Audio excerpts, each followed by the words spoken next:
The envelope was already under my door when I arrived. Thick cream paper. My name written in careful black ink across the front. No return address. No postmark. Just there. I set down my boxes and picked it up.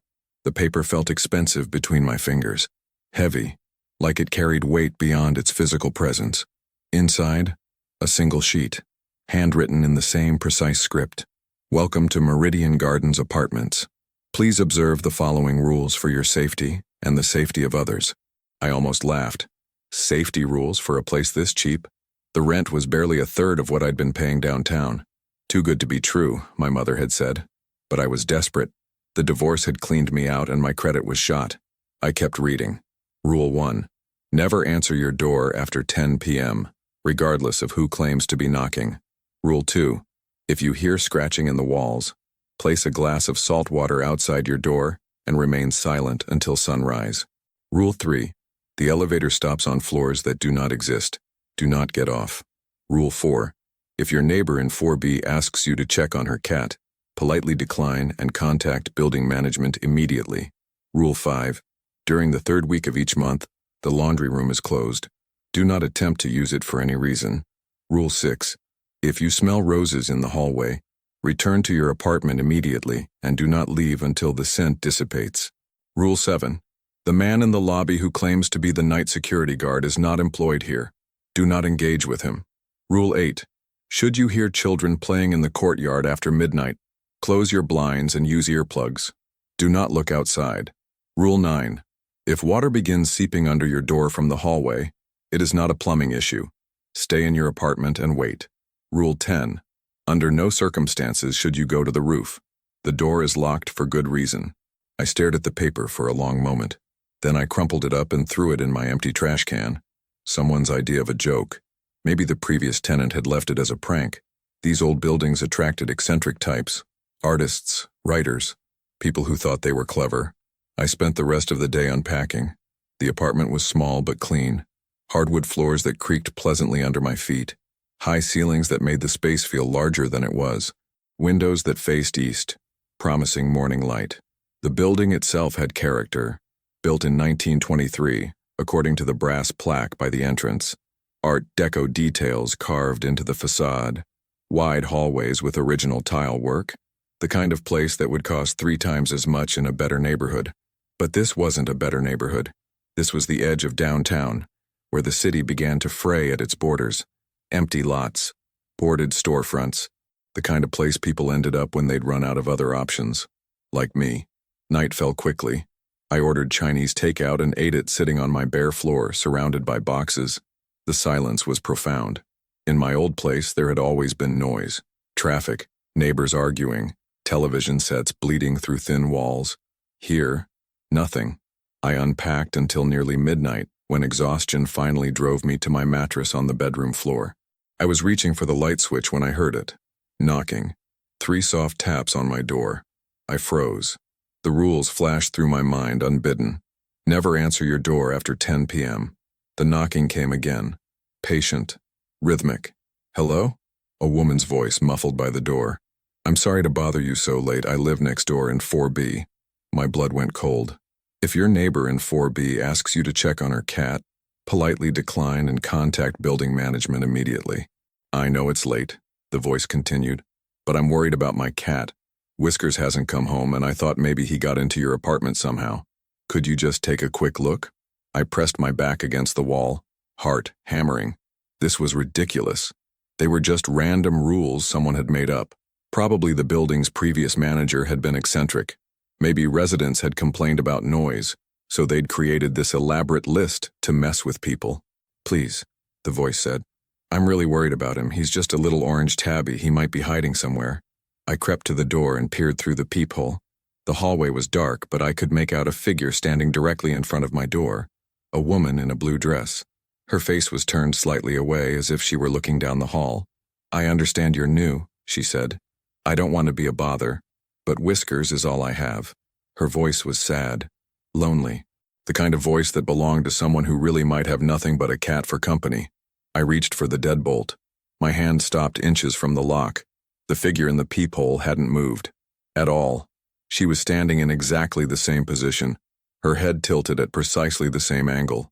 Even her dress hung in identical folds, like a photograph, like she was frozen. "I know you're there," she said, and her voice was exactly the same pitch, the same cadence as before. "I can hear you breathing." I stepped back from the door. "Could you just take a quick look?" she said again. The exact same words, the exact same inflection. I waited. 5 minutes. 10. The voice didn't come again. When I finally worked up the courage to look through the peephole, the hallway was empty. I barely slept that night. Every small sound made me jump. The building settling, pipes gurgling, the whisper of wind through gaps I couldn't identify. Morning brought relief and embarrassment in equal measure. Sunlight streamed through my east-facing windows, making everything seem normal again. Rational. I'd been stressed. The move, the divorce, starting over in a new place. It was natural that my imagination would run wild. I made coffee and ventured into the hallway. Daylight revealed beautiful details I'd missed the night before. Crown molding, decorative sconces, a small stained glass window at the end of the corridor that threw colored patterns on the worn carpet. I knocked on 4B. No answer. I tried again, louder this time. Nothing. I pressed my ear to the door. No sound from within. No television. No footsteps. No cat. Maybe she was at work. Maybe she'd found her cat and was embarrassed about bothering the new neighbor so late. I spent the day exploring the building. The lobby was elegant, with marble floors and crystal chandeliers that had seen better days. A directory listed the residents, but apartment 4B was blank. Vacant, maybe. That would explain everything. I rode the elevator to different floors, getting a feel for the building's layout. It was larger than I'd realized. 5 stories, with apartments ranging from studios to 2 bedrooms. Most floors were identical, but there were subtle differences. Different carpet patterns. Slightly different paint colors. On the 4th floor, I stopped at 4B again. The nameplate beside the door was empty, just as I'd suspected, but there was a smell coming from underneath the door. Roses. Sweet and heavy. Almost cloying. Like a funeral parlor. If you smell roses in the hallway, return to your apartment immediately and do not leave until the scent dissipates. I backed away from the door. This was getting ridiculous. I was letting a stupid list of rules control my behavior. Rules that were obviously fake. But I went back to my apartment anyway. The smell of roses followed me. I closed my door and leaned against it, inhaling deeply. The scent was gone. Whatever I'd smelled in the hallway hadn't crossed my threshold. I tried to focus on unpacking, but my concentration was shot. Every few minutes I found myself at the peephole, checking the hallway. The rose smell came and went in waves, sometimes strong enough that I could detect it even through my closed door. By evening it had faded completely. I ordered pizza for dinner and tried to convince myself I was overreacting. Old buildings had strange smells. Cleaning products, air fresheners, previous tenants who'd been heavy perfume users. The pizza arrived at 8:30. The delivery guy was young, maybe college-aged, with nervous eyes that kept darting around the lobby. "You new here?" he asked as I signed the receipt. "Just moved in yesterday." He nodded. "Piece of advice? Follow the rules." "What rules?" But he was already heading for the door. "Just follow them, okay?" I wanted to call after him, to ask what he meant, but he was gone before I could find my voice. I ate pizza and tried to watch Netflix on my laptop, but the building's Wi-Fi was spotty. The connection kept dropping, leaving me in silence broken only by the occasional groan of old pipes. At 10:15 I heard the elevator ding. Footsteps in the hallway. Slow and deliberate. They stopped outside my door. I held my breath, waiting for the knock that I knew was coming. It didn't come. Instead I heard scratching. Soft at first, like fingernails on wood. Then louder. More insistent. If you hear scratching in the walls, place a glass of salt water outside your door and remain silent until sunrise. The scratching was coming from my door, not the walls. But close enough. I found a drinking glass in one of my unpacked boxes and filled it with water. I didn't have salt. Who keeps salt in their bedroom? But I had some packets from the Chinese takeout the night before. I tore them open and stirred the salt into the water. The scratching continued, now accompanied by a low sound that might have been humming or growling. I crept to the door and set the glass on the floor just outside. The scratching stopped immediately. I pressed my ear to the door and heard something that made my skin crawl. Lapping. Like an animal drinking. I stayed by the door until dawn, too terrified to move. When the first rays of sunlight crept under my blinds, I finally worked up the courage to look through the peephole. The glass was there, empty, and the door was covered in scratch marks, deep gouges in the wood that definitely hadn't been there before. They formed a pattern, almost like letters, but I couldn't make out what they said. I spent the morning researching the building online. Meridian Gardens had a surprisingly sparse digital footprint for a place its age. A few rental listings, some old city records about permits and inspections. But buried deep in a local newspaper archive, I found something interesting. A small article from 1987. Resident of Meridian Gardens found dead under mysterious circumstances. The victim was described as a reclusive woman who lived alone with her cat. She'd been found in her apartment after neighbors complained about a terrible smell. The cause of death was listed as undetermined, but the article mentioned that her body showed signs of severe scratching. The apartment number wasn't listed, but I had a sinking feeling I knew which one it was. I printed out the article and several others I found. More mysterious deaths over the years. Always residents who lived alone. Always scratching mentioned in the reports. The building had a history. That evening, I decided to test another rule. I took the elevator to the top floor and pressed the button for the roof. The elevator lurched upward past the 5th floor. 6th floor. The button lit up, though I'd never seen a 6th floor on the directory. 7th floor. 8th. The elevator kept climbing, floors that couldn't possibly exist in a 5-story building. I watched the numbers tick upward, my mouth going dry. 9th floor. 10th. The elevator shuddered to a stop. The doors opened. I looked out into a hallway that was wrong in ways I couldn't articulate. The proportions were off. The ceiling too low. The walls too close together. The carpet was the same pattern as the rest of the building, but faded to the point where it looked gray in the dim light. There was only one door in the hallway. No number. No nameplate. Just a door that stood slightly ajar. Something moved in the darkness beyond. I stabbed the button for the 1st floor. The elevator doors remained open. "Come on," I whispered. "Close, please close." The thing in the darkness moved again. Closer to the door. I could hear breathing that wasn't mine. Finally, mercifully, the doors slid shut. The elevator plummeted downward, past floors that did exist, back to the lobby where reality made sense. I didn't sleep that night. Or the next. On my 3rd night in the building, I heard children playing. Laughter and the sound of running feet came from the courtyard below my window. I checked my phone. 12:47 a.m. Should you hear children playing in the courtyard after midnight, close your blinds and use earplugs. I had blinds but no earplugs. I closed the blinds and pressed pillows over my ears, but I could still hear them. The laughter was wrong. Too high-pitched. Too long. Like recordings played at the wrong speed. And underneath the laughter, I heard something else. Crying. Someone was crying in the courtyard. A woman's voice. Broken and desperate. I fought the urge to look. Rule 8 was specific. Don't look outside. The sounds continued until dawn. When the sun came up, I opened the blinds and looked down at the courtyard. It was empty except for a few pieces of old playground equipment, a rusted swing set, a slide with missing steps, and scattered across the concrete children's toys. Dozens of them.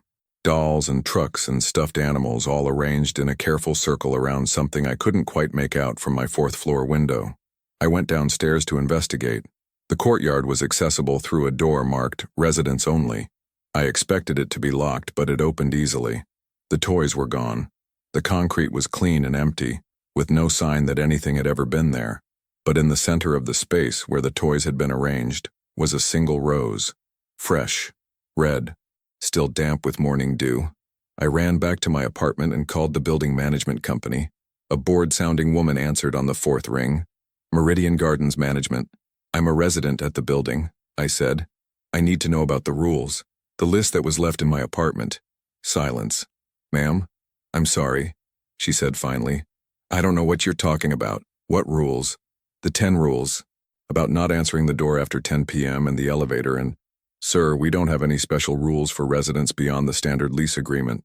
No smoking, no pets over 20 pounds, rent due on the 1st. That's it." "But someone left a list. Written rules about safety.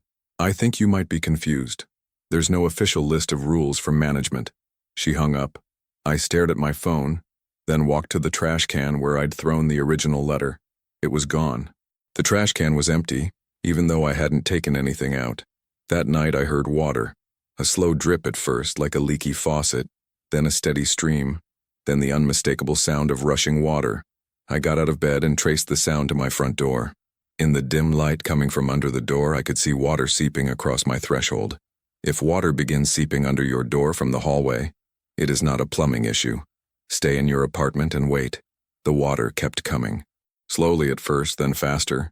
It was warm against my bare feet and it smelled like copper, like blood. I backed away from the door, but the water followed me.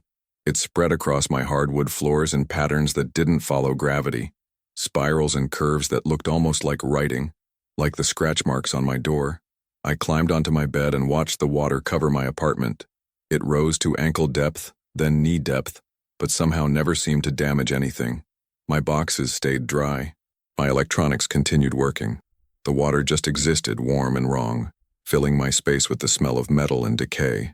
Dawn broke, and the water began receding. It flowed backward, defying physics, pulling itself through gaps under the door until my apartment was dry again. I checked the hallway. Bone dry. I'd been in the building for a week when I met the night security guard. I was coming home late from a job interview, pushing through the lobby doors just after 11 p.m. when I saw him. An elderly man in a rumpled uniform sat behind the reception desk. He looked up as I entered, and his face broke into a warm smile. "Evening," he said. "You must be the new resident in 4A. The man in the lobby who claims to be the night security guard is not employed here. Do not engage with him." "I'm sorry," I said, not stopping. "I have to go." "Wait," he called after me. "I just wanted to welcome you to the building. I've been working here for 30 years. If you ever need anything." I pressed the elevator button frantically. "Just let me know. I'm here every night, keeping everyone safe." The elevator doors opened, and I practically threw myself inside. "Strange things happen in old buildings," the guard called, as the doors started to close. "But don't worry. I'll keep an eye on you." His smile was the last thing I saw before the doors shut. I researched building security the next day. According to the management company, Meridian Gardens employed no night security. Never had. But when I came home that evening, the guard was there again.